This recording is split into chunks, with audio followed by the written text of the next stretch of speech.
देखिए, वैसे तो पूरा का पूरा हमारे हर जिला एनएचआई से जुड़ा हुआ है, लेकिन जैसे आपको पता है कि डबल इंजन की सरकार है और उसका लाभ हरियाणा प्रदेश को स्वाभाविक तौर पे मिल रहा है। पिछले दिनों माननीय सीएम साहब के साथ कई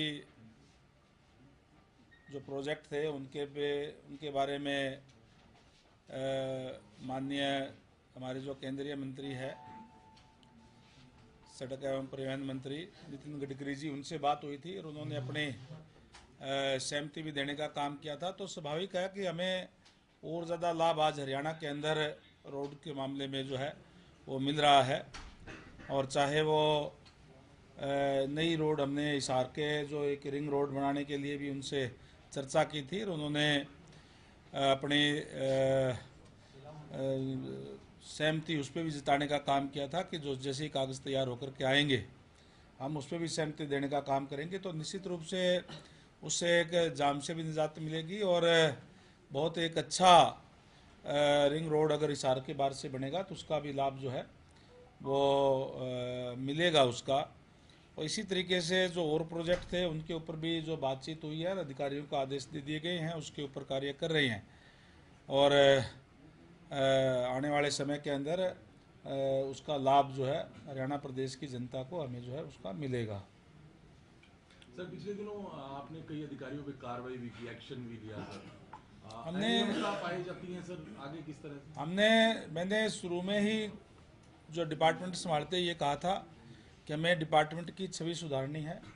क्वालिटी के साथ हम कोई समझौता नहीं करेंगे, अच्छी क्वालिटी लगा करके जनता के अंदर एक विश्वास पैदा करने का काम करेंगे, क्योंकि जनता ने लगातार तीसरी बार भारतीय जनता पार्टी को मैंडेट दिया है। इसी बात पे दिया है कि भारतीय जनता पार्टी जो कहती है वो करती है और जिस विश्वास के साथ जनता ने मैंडेट दिया है उस विश्वास पे खरा उतरते हुए एक अच्छा इंफ्रास्ट्रक्चर प्रदेश के अंदर देने का काम करेंगे जिसमें क्वालिटी होगी और जो भी कोई भी अधिकारी है चाहे कर्मचारी है, क्वालिटी के साथ कहीं भी कोई अगर कोई गड़बड़ पाई जाती है तो उनके खिलाफ हम कड़ा एक्शन लेंगे। हमने पहले भी इस बारे में एक्शन लिया है और आगे भी अगर इस कहीं भी प्रदेश के अंदर किसी भी ज़िले के अंदर कोई क्वालिटी के अंदर कोई भी गड़बड़ कोई पाई जाती है तो उनके खिलाफ भी हम कड़ा एक्शन लेने का काम करेंगे, ताकि एक अच्छा साफ सुथरा ट्रांसपेरेंसी के साथ कार्य हो। भारतीय जनता पार्टी का एजेंडा यही है कि जीरो टॉलरेंस हो और ट्रांसपेरेंसी के साथ जो है पूरे प्रदेश के अंदर कार्य हो। सर, एक सड़क पर आप गए थे, आपने वहाँ पे कुछ जनता देखी, फटकार कर रही थी, वो सड़क कहाँ की थी और क्या दिक्कत थी उस सड़क? देखिए, वो सड़क जो हिसार जिले के अंदर ही है, दानसू गांव से लेकर के दिंगताना गांव है, उसकी रोड थी और उसके अंदर क्वालिटी काफ़ी लो थी और बनते ही सड़क के अंदर जो है कहीं कहीं टूट गई थी, उसके ऊपर दोबारा जो है वो रिपेयर की गई थी, इस टाइप का मामला था। तो इसीलिए उन अधिकारियों के खिलाफ भी कार्रवाई की गई है। मैंने उनको कहा है कि जो एजेंसी है जिसने बनाई है उसकी भी कोई सिक्योरिटी वगैरह है उसको रोकने का काम करें, उसको जब्त करने का काम करें। अभी हमारे हरियाणा में कितनी पीडब्ल्यूडी की सड़कें हैं जो एक जिले दूसरे जिले को कनेक्ट करती है? क्योंकि देखा गया maximum national highway, express highway Haryana से बहुत ज़्यादा संख्या में निकलती है। नेशनल हाईवे काफ़ी है, हमारी जो अपनी जो रोड है वो लगभग 3000 किलोमीटर से ज़्यादा की रोड हमारी है जो पीडब्ल्यूडी की है और उसको हम रख रखाव या देखभाल उसकी करने का काम जो है वो करते हैं। और जो नेशनल हाईवे की जहाँ तक आपने बात कही, जैसे मैंने पहले कहा कि डबल इंजन की सरकार है तो आज निश्चित तौर पर उसका लाभ मिल रहा है। अच्छा इंफ्रास्ट्रक्चर होगा तो स्वाभाविक है कि वहाँ अच्छा व्यापार भी आएगा, व्यापारी भी आएगा, काम धाम भी जो है वो अच्छे होंगे, नए उद्योग भी वहाँ जो है वो लगेंगे, लोगों की जब सुविधाएं होगी तो उसका लाभ जो है प्रदेश को मिलता है। सर, किसान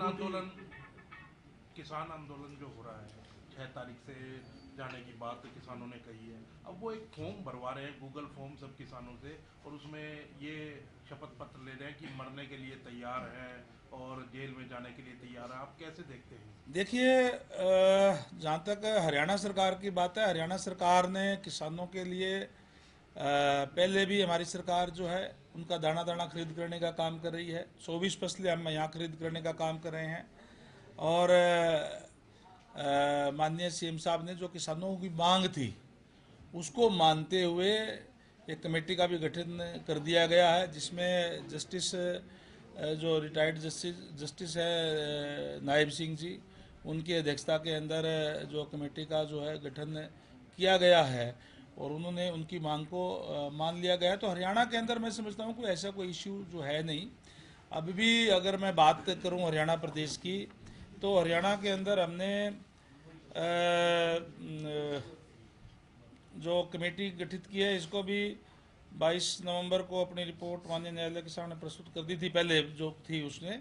और अब तक हमने जो है जो भी फसल खरीद करते हैं वो 72 घंटे के अंदर अंदर हम उसका पैसा किसानों को देने का काम करते हैं।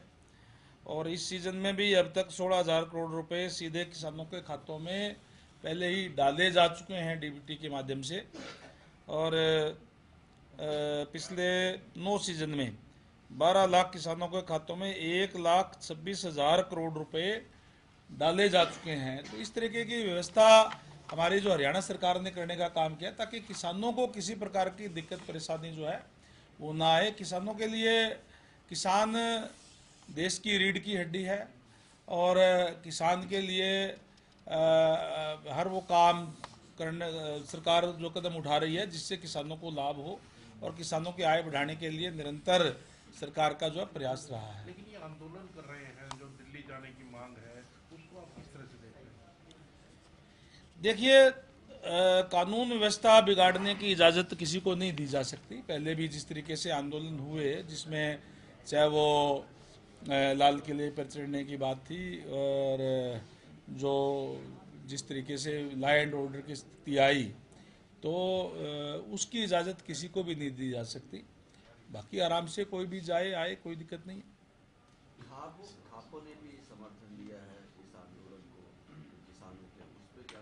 देखिए, हरियाणा प्रदेश की जहाँ तक बात है, मैंने कहा कि हम एक एक दाना किसान का खरीद रहे हैं, सारी की सारी फसलें एमएसपी पे खरीद रहे हैं। तो मुझे लगता नहीं कि स्टेट का कोई इश्यू जो है किसानों का कोई बचा हुआ है। सर, टूटी फूटी सड़कों को लेकर कई जगहों पर टूटी फूटी सड़कें आपने भी देखा होगा सर, उनकी मेंटेनेंस के लिए क्या निर्देश दिए गए हैं? प्रदेश में अलग अलग जगहों पर जहां टूटी सड़कें हैं, क्या उनका फीडबैक लिया था?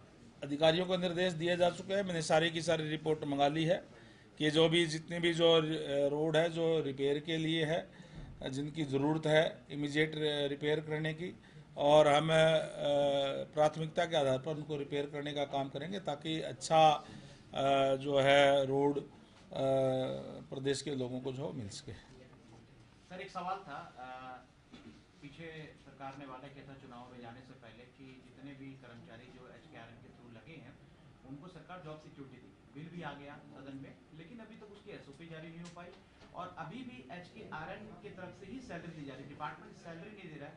और सबसे ज्यादा जो एम्प्लॉई है वो माना जा रहा है कि PWD के रेस्ट हाउसेस में है और PWD में ज्यादा है। इनको लेकर के आप सजग हैं, क्या सोच रहे हैं, क्या आगे प्लानिंग है इनको? देखिए, भारतीय जनता पार्टी की सरकार है। भारतीय जनता पार्टी की सरकार, जैसे मैंने पहले कहा, जो कहती है वो करती है। हमने उनको माननीय नायब सैनी जी के नेतृत्व वाली सरकार ने जॉब की सिक्योरिटी देने का काम किया है, तो जॉब की सिक्योरिटी उनको देंगे और उनको किसी तरीके की कोई चिंता करने की जरूरत नहीं है। जब तक उनकी 58 साल की उम्र होगी तब तक उनको कोई नहीं हटा सकता। वो लगातार नौकरी भी करेंगे और जो बिल के जो एक्ट के मुताबिक जो हमने जो पास किया है उसमें जो जो प्रावधान है उसके तहत उनकी चाहे वो सैलरी बढ़ाने की बात हो और तमाम वो सुविधाएं जो उसके अंदर दी गई वो देने का काम हम करेंगे। लेकिन अभी तक डिपार्टमेंट ने मतलब हो जाएगा, अभी पास किया, अभी हाल ही के अंदर हुआ है, तो जो बाकी चीज़ें हैं वो फॉर्मेलिटीज वो भी पूरी कर ली जाएगी। Thank you. निकाय चुनाव हरियाणा के अंदर होने हैं, किस तरह की तैयारी है आप लोगों की, और काफी लेट हो रहे हैं निकाय चुनाव, उसको क्या क्या कहें? भारतीय जनता पार्टी पूर्ण रूप से तैयार है और मैं समझता हूं कि यह बात ठीक है कि निकाय के जो चुनाव है वो ड्यू है, उसके अंदर हिसार भी है, रोहतक भी है, पानीपत भी है और गुरुग्राम भी ड्यू है। और मैं समझता हूं कि नए वर्ष के अंदर जल्दी चुनाव जो है करवाए जाएंगे। और जिस तरीके का माहौल आज प्रदेश के अंदर है, भारतीय जनता पार्टी एक बार फिर से, चाहे वो मेयर की बात है, चाहे जो हमारे जो म्यूनसिपल कॉरपोरेशन के अंदर जो मेंबर बनते हैं उनकी बात है, और चाहे कि नए रूप के साथ ये चुनाव जो है इस बार होंगे। नए रूप के साथ इसलिए होंगे कि इस बार विशेष तौर से BC-A को भी BC-B को भी आरक्षण की व्यवस्था उसके अंदर की गई है। चेयरमैन से लेकर के मेंबर में, चेयरमैन के अंदर भी, मेंबर के अंदर भी, चाहे नगर पालिका है, चाहे नगर परिषद है और चाहे नगर निगम है, उनके अंदर ऐसी व्यवस्था की गई है कि BC-A और BC-B के लोग भी उसके अंदर आरक्षण के तहत उसके अंदर आएंगे। सदस्यता अभियान का भी तो लाभ मिलेगा सर, क्या लगता है जो भी चल रहा है उसका चुनाव में? ये तो हमारा रूटीन का काम है। भारतीय जनता पार्टी विश्व की सबसे बड़ी पार्टी है। सदस्यता अभियान हमारा जोरों पे चला हुआ है और टारगेट हमारे अध्यक्ष जी ने दिया हुआ है कि कम से कम 50,000 मेंबर जो है हर एक हल्के से बढ़ने चाहिए। उस पर हमारे तमाम कार्यकर्ता और नेतागण जो लगे हुए हैं। सर कई जिलों में एलिवेटेड रोड्स का प्रपोजल था सर, इजहार की बात की जाए तो वहाँ क्या उस पर कोई अभी काम शुरू हुआ है या कैसे? देखिए, जहाँ एलिवेटेड की जरूरत होगी तो वो भी देखेंगे, नहीं तो हम जाम से मुक्ति जरूर दिलाएंगे। उसकी ऐसी व्यवस्था करने का काम करेंगे ताकि शहर के अंदर जाम ना हो और लोगों को सुविधाएं मिले। उस पर हम काम जो है वो अभी कर रहे हैं। उसके लिए रिंग रोड की प्लानिंग होगी? उसके है, उसके जाकर आपने स्पेशली तौर पे अगर हिसार का जिक्र आपने किया है तो उसके अंदर अभी हमने सूर्य नगर का जो बहुत लंबा ब्रिज है उसको हमने अभी शुरू करने का काम किया है। साउथ बाईपास का ब्रिज हमारा बिल्कुल तैयारी पे है।